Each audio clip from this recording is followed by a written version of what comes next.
నమస్కారం మిత్రులారా. మనము రెడ్డి రాజ్యాల చరిత్ర ధారావాహికంలో మొదటి భాగం రాజకీయం పరిపాలనలో అధ్యాయం 4లో కొండవీడు వంశ పూర్వ చరిత్రలో మనము దెంటివాడ గురించి లేదా దేశటి వారు గురించి తెలుసుకున్నామండి. దేశటి వంశం గురించి తెలుసుకున్నాం. ఈరోజు మనము పంట శాఖ గురించి తెలుసుకుందాం. పాతకాలం నాటి వెలనాడు, వేగినాడు, పాకనాడు, ఆరువేలు లేదా షష్టహర్ష దేశ అనే భూఖండాలు తెలుగునాట అనేక శాఖలకు ఆస్కారం కలిగించేయన్నది విశదమే. చూడండి ఎన్ని ఉన్నాయో. 6000 లేదా షష్టహర్ష, సో ఇన్ని ఉన్నాయన్నమాట. వెలనాటి, వేగినాటి, పాకనాటి 6000 శాఖలు బ్రాహ్మణంలో ఉన్నాయి. ఇదే రకంగా చతుర్థ కులంలో కూడా ప్రాంతీయ విభజన బట్టి కొందరికి ఆ పేర్లు వచ్చి ఉండవచ్చని కొమర్రాజు వెంకట లక్ష్మణరావు సూచించారు. తెలంగాణ ప్రాంతంలోని బ్రాహ్మణులు, శూద్రులు క్రమంగా తెలంగాణ్యులని, తెలగలని విడిశాఖగా ఏర్పడ్డారని లక్ష్మణరావు అభిప్రాయపడ్డారు. కమ్మవాడు బ్రాహ్మణులు కమ్మ బ్రాహ్మణులని, కమ్మనాడు బ్రాహ్మణులు కమ్మ బ్రాహ్మణులని, కమ్మలని ప్రఖ్యాతం అయినట్టుగానే ఆ ప్రాంతంలోని శూద్రుల్ని కమ్మవారన్నారు. ఇదే విధంగా బ్రాహ్మణంలో పాకనాటి శాఖ ఉన్నట్టే పాకనాటి కవులు ఉన్నారు. ఈ చతుర్థ కులంలో చాలా శాఖలు స్థానికమైనవే. వాటి పేర్లు ఆంధ్రదేశంలోని ఆయా ప్రాంతీయ విభాగాలని బట్టి వచ్చినవే. ఇదే రకంగా పంట కాపు, పంటరెడ్డి అన్న పదాలు కూడా ప్రాంతీయ విభజన నుంచి వచ్చినవే అయి ఉండవా. పాకనాడు, పాకరాష్ట్ర ఉన్నట్టుగానే పంటనాడు లేదా పంట రాష్ట్ర పేరుతో ప్రాంతీయ విభజన ఉన్నట్టేనా. కంచిలో అరులాల పెరుమాళ్ శాసనం ఉంది. ఎరసిద్ధి కొడుకు అయిన తుమ్ము సిద్ధ వేయించిన శాసనం.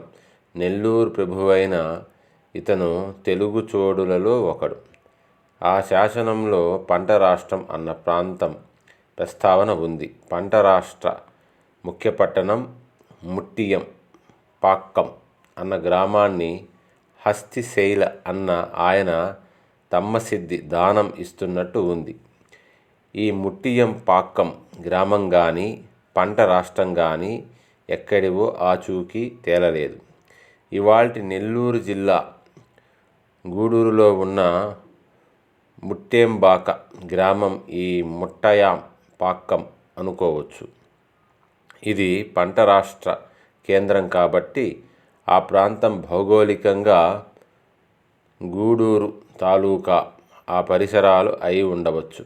కమ్మనాడు నుంచి కమ్మలు, వెలమనాడు నుంచి వెలమలు వచ్చినట్టే పంట రాష్ట్రం శూద్రుల పంట కాపులని, పంట రెడ్లని పేరు పొంది ఉంటారు.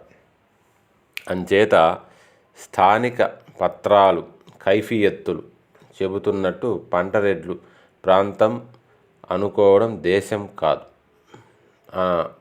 హనుమకొండ దేశం కాదు, పంట రాష్ట్రమే. వాళ్ళు క్రమేపీ పడమటికి వెళ్ళేరు, తూర్పు దిశకు వెళ్ళేరు, తీరం వారనే ఉత్తరాదికి వెళ్ళేరు.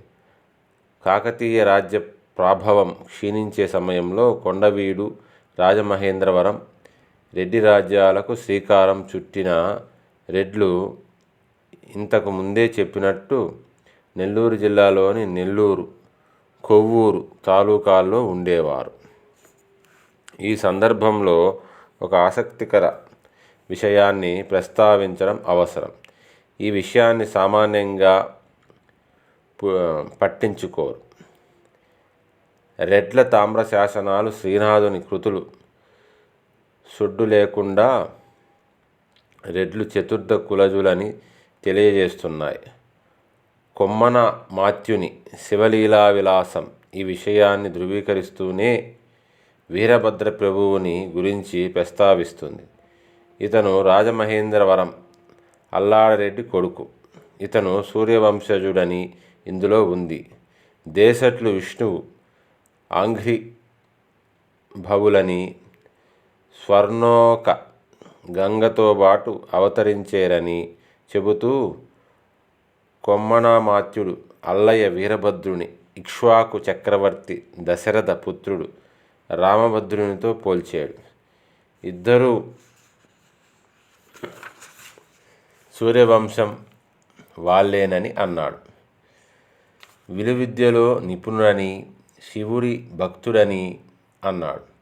ఈ రకంగా వీరభద్రారెడ్డి సూర్యవంశం వాడని చాటాడు. ఈ ప్రకటన వ్యాఖ్యాతంగా ఉంది. ఏమంటే చతుర్థ కులజుడు సూర్యవంశీయుడు కావడం కుదరదు.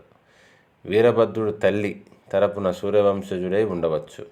ఏమంటే అతని తండ్రి ఎరువ ప్రభు సూర్యవంశజుడైన చోడ భక్తీసుని కొడుకైన భీమలింగని కూతుర్ని పెళ్లి చేసుకున్నాడు. రెడ్లు పల్లవుల. రెడ్డి ప్రభువులు పల్లవాదిత్య అని, పల్లవ త్రినేత్ర అని, పల్లవంశీకులైన త్రినేత్రుడు లేదా శివుడని, సూర్యుడని బిరుదులు పెట్టుకున్నారు. ప్రళయవేముడు, అనవేముడు ప్రభువుల నామాంకం పల్లవ త్రినేత్ర. నెల్లూరుని ఏలిన తొలి పల్లవులు రాజకీయ రంగం నుంచి నిష్క్రమించారు. ఇది కొండవీడు రాజ్యం ఆరంభం కావడానికి శతాబ్దం ముందే జరిగింది. ఈ నడిమి కాలంలో అంటే పల్లవ వైభవం క్షీణించింది. రెడ్డి రాజులు ఆవిర్భవించడానికి మధ్యన కొంతమంది ప్రభువులు ముక్కంటి కడవెట్టి లేదా త్రిలోచన పల్లవ లేదా త్రినయన పల్లవ వారసులమని చెప్పుకొని అధికారం చెలాయించారు. వాళ్ళ చోళ ప్రభువులకు సామంతులుగా ఉన్నారు. మధ్య మధ్య స్వతంత్రం పాలకులుగా ఉన్నారు. 12-13 శతాబ్దాల్లో నెల్లూరులోని అధిక ప్రాంతం భాగంలో అధికారం చెలాయించారు. తమ అధికారం పోయాక ఈ పల్లవ ముఖ్యులు క్రమేపీ హిందూ సాంఘిక చట్రంలో దిగువన కలిసిపోయారు. కొద్ది కాలంలోనే తమ ప్రత్యేక అస్తిత్వాన్ని పోగొట్టుకున్నారు. అంచేత కొత్త రాజు వంశాల ఆవిర్భావం 14వ శతాబ్దంలో ఎలా జరిగిందో చెప్పడం కష్టం. అంచేత రెడ్లు ఖాయంగా పల్లవులేనని గుండె మీద చేసుకొని చెప్పలేం. 12-13 శతాబ్దాల నాటి నెల్లూరు జిల్లా పల్లవ సామంత ప్రభువులతో రెడ్లు వివాహం సంబంధాలు పెట్టుకొని ఉంటారు. పల్లవులతో ఇలాంటి సంబంధాల వల్ల లేదా పల్లవ దేశం తొండ మండలంలో భాగం అయిన పంట రాష్ట్రం కావడం వల్ల రెడ్లు అలాంటి బిరుదుల్ని ధరించి ఉంటారు. ఏమంటే పునరుజ్జీవన కాలంలో పాత అయిన ప్రతిదానికి మర్యాద మన్నన ఘనంగా ఉండేవి. ఇంతకంటే ఈ ప్రశ్నకు వేరే సమాధానం ఇవ్వలేం. రెడ్డి బిరుదావళి.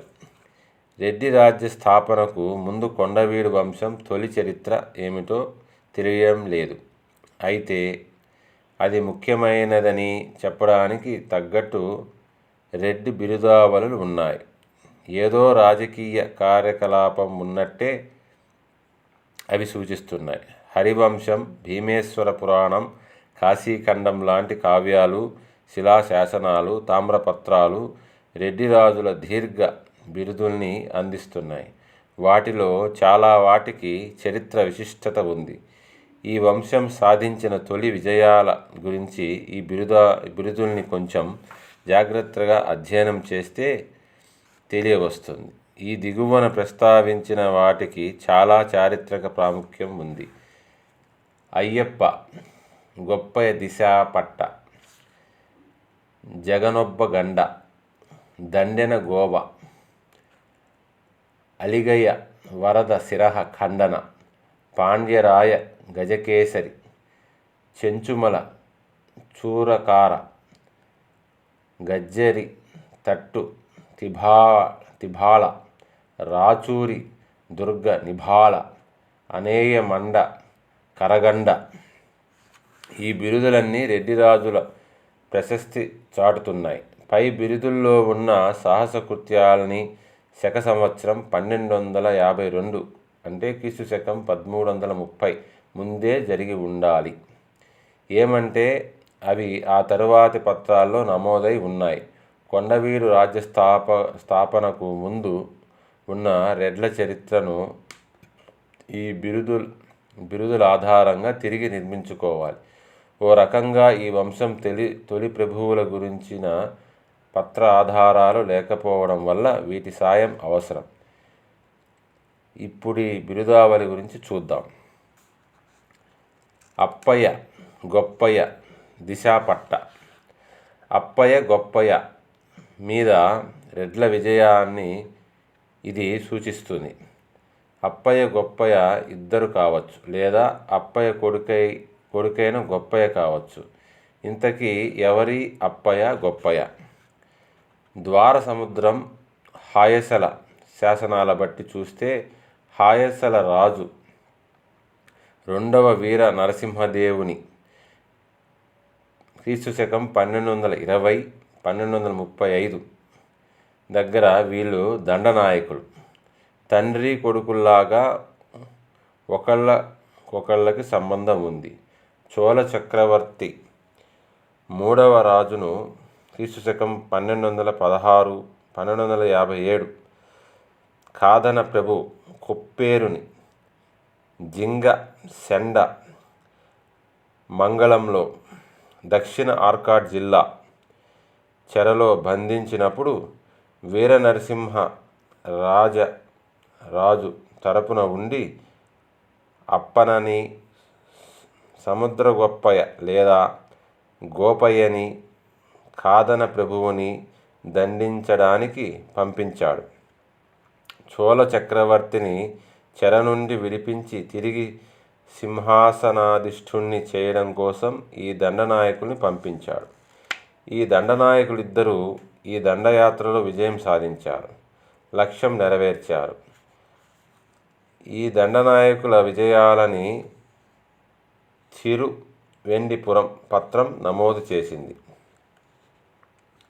ఇది మూడవ రాజరాజు 15వ సందర్భంలో అంటే శక 1153 అంటే క్రీస్తు శకం 1231 మరో పత్రంలోనూ ఇదే సమాచారం ఉంది.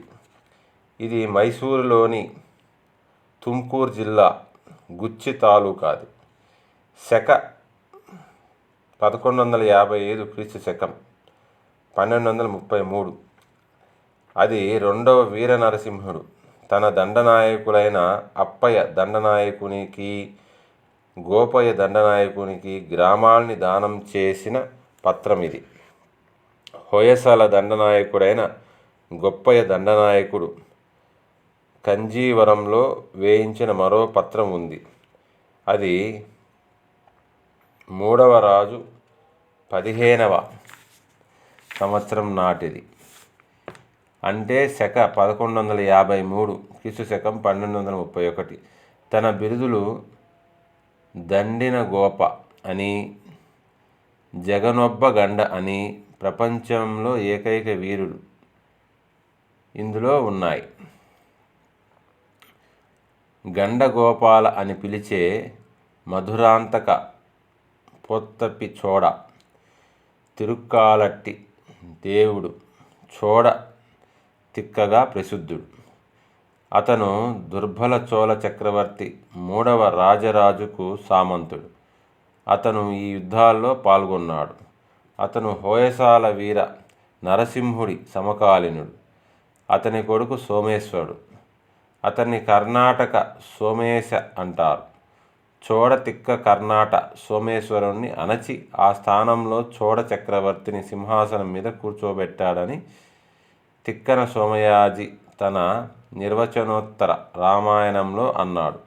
చోడ చక్రవర్తి చోళ స్థాపనాచార్య అన్న బిరుదు పొందాడు. అతను మూడవ రాజరాజు 15వ సంవత్సరంలో అంటే శక 1153 క్రీస్తు శకం 1231లో కాంచీపురంలో ఉన్నాడు. ఆ ఏడు వరదరాజు పెరుమాళ్ దేవాలయంలో గండగోపాలన నంది సేవను ప్రవేశపెట్టాడు. ఈ తెలుగు చోళ కర్ణాటక యుద్ధాలు ఆ తర్వాత మరికొన్నేళ్ళు సాగాయి. ఏమంటే శక 1162 క్రీస్తు శకం 1240 నాటి మైసూరు రాజ్యంలో ఉన్న శాసనం ప్రకారం హోయసాల చక్రవర్తి వీర సోమేశ్వరుడు గండగోపాల మీదకు దాడి వెళ్ళినట్టు తెలుస్తోంది. ఇలా నెల్లూరు చోడతిక్క కొలువులో ఉన్న కొండవీడు రెడ్డి పాలకులు వీర సోమేశ్వరుణ్ణి ఓడించడంలో ప్రముఖ పాత్ర వహించి ఉంటారు. శక 1162 క్రీస్తు శకం 1240లో గొప్పయ్య దండనాయకుడు కాంచీపురంలో ఉన్నాడు. చోళ చక్రవర్తి మూడవ రాజరాజు 24వ పాలనా సంవత్సరంలో అరులాల పెరుమాళ్ దేవాలయంలో శాశ్వత దీపారాధనకు ఏర్పాట్లు చేశాడితను. అంటే శక 1162 క్రీస్తు శకం 1240. సరిగ్గా ఇదే సమయంలో రెడ్డి ప్రభువులు అప్పయ్య గొప్పయ్య దండనాయకుల్ని ఓడించారు. ఈ పరాజయం దరిమిలా ఆనాటి ఆచారాన్ని బట్టి ఈ హోయసాల దండనాయకులు దండినగోప జగడొబ్బగండ అన్న బిరుదుల్ని త్యజించారు. తమ లాంఛనాలని విజేతలైన రెడ్డి ప్రభువుల పాదాల దగ్గర పెట్టారు. రెడ్డి ప్రభువులు ఘనకీర్తి కోసం వాటిని తాము ధరించారు. పరాజయం పాలైన వాళ్ళు దాసోహం అనే దానికి గుర్తుగా విజేతలు వాళ్ళ బిరుదుల్ని తగిలించుకోవడం మధ్యయుగాల నాటి ఆచారం. మరోసారి యుద్ధం చేసి ఈ విజేతల్ని ఓడిస్తే తప్ప ఆ పరాజితులు ఆ బిరుదుల్ని పెట్టుకోలేరు. ఈ రకంగా ఎన్నో ఘనకీర్తి బిరుదులు ప్రాచీన కాలంలో దేశం నుంచి దేశానికి, కుటుంబం నుంచి కుటుంబానికి రవాణా అయ్యేవి. దండినగోవ రెడ్ల శాసనాల్లో, సాహిత్యంలో కనిపించే బిరుదు. జగడొబ్బ గొప్ప, అప్పయ్య గొప్పయ్య, దిశాపట్ట అనే బిరుదుల్ని కొండవీడు రెడ్లు తమ పూర్వుల వారసత్వంగా స్వీకరించారు. ఆ పూర్వులు హోయసాల వీర సోమేశ్వర దండనాయకుల్ని ఓడించిన వారు కదా. ఇవాళకి చాలండి. వచ్చే ధారావాహికంలో ఈ రెడ్లకి అలిగయ్య వరద శిరహ ఖండన అనే బిరుదు ఎలా వచ్చిందో తెలుసుకుందాం. ఇవాళకి స్వస్తి.